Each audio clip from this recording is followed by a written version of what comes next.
hypothermia and frostbite. So for hypothermia, this occurs when the core body temperature is less than 95 degrees Fahrenheit, 35 degrees Celsius. The body basically becomes like a popsicle, with all the organs freezing over and shutting down, being unable to compensate for heat loss. Now the key point here is that the heart muscles nearly freeze over. So the myocardium, the heart muscles, become very irritable, leading to deadly cardiac arrhythmias, like ventricular fibrillation, VFib. So the big NCLEX tip here is the priority action. Number 1, attach the client to the cardiac monitor, and number 2, anticipate defibrillation, because with VFib, we always defib.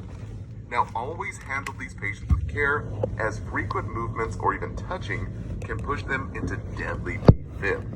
So make sure to write that down. Huge NCLEX tip. Now, as far as the other signs and symptoms, everything is just super cold and nearly frozen here. So for the heart, the pulses will be weak and thready from cold heart muscles, and in the lungs, we'll see wheezing, which may be heard indicating bronchospasms, as well as crackles inside the base of the lungs, indicating pulmonary edema from that fluid buildup. Now, in terms of interventions, the initial management is always life-saving, so always starting with the ABCs first, and then we move to rewarming measures. So for airway, we have to anticipate mechanical ventilation, intubation, and ventilation here, since the clients can stop breathing. And for circulation in our ABCs, we attach the patient to the cardiac monitor and anticipate defibrillation from that cold heart leading to VFib. Now, after these two priorities are done, then we can start the rewarming process. This includes passive methods used for mild hypothermia, removing the patient's wet clothes and applying dry clothes and warm blankets, as well as the use of heating devices and warm water immersion. Now, for active internal warming, this is done for more severe hypothermia. We typically warm the trunk or the core of the body first before the extremities in order to increase that core temperature where the vital organs are, the heart and the lungs. Now, we do that by warm IV fluids via 2 large bore IVs, and we cover with blankets the head and the trunk. But remember here, these warming measures only come after the ABCs, so always anticipate mechanical ventilation and attach the patient to the cardiac monitor first. These two came up a lot on our NCLEX review. Now, another big complication is frostbite. So the patho is simple. Tissues in the body basically freeze like that popsicle, resulting in ice crystal formations within the cells of the body. It's like every single cell becomes like a little snowball here. The client literally has ice in their veins. So obviously there will be vasoconstriction as the vessels contract from the cold, leading to decreased blood flow and vascular stasis. So for the signs and symptoms on superficial frostbite, we'll see skin that is blue, mottled, and waxy yellow.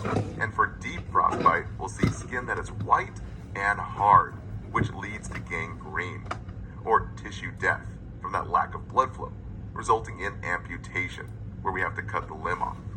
Now for treatment, we always remove the clothing and any watches or jewelry to prevent constriction.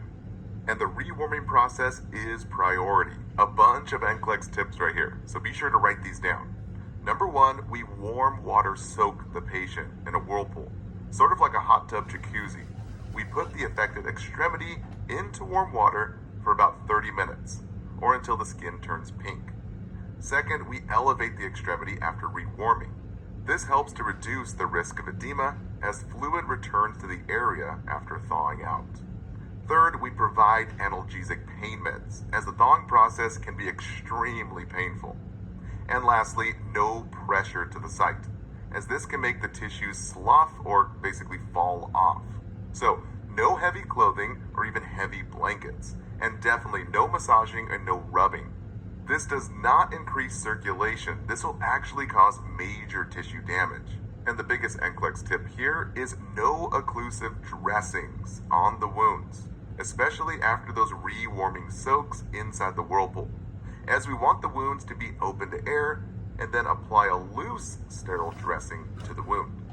that does not add extra pressure like occlusive dressings do. So be sure to write it down, no occlusive dressings to the wounds after frostbites. Alright, that wraps it up. Thank you so much for watching. Don't forget to take your quiz and download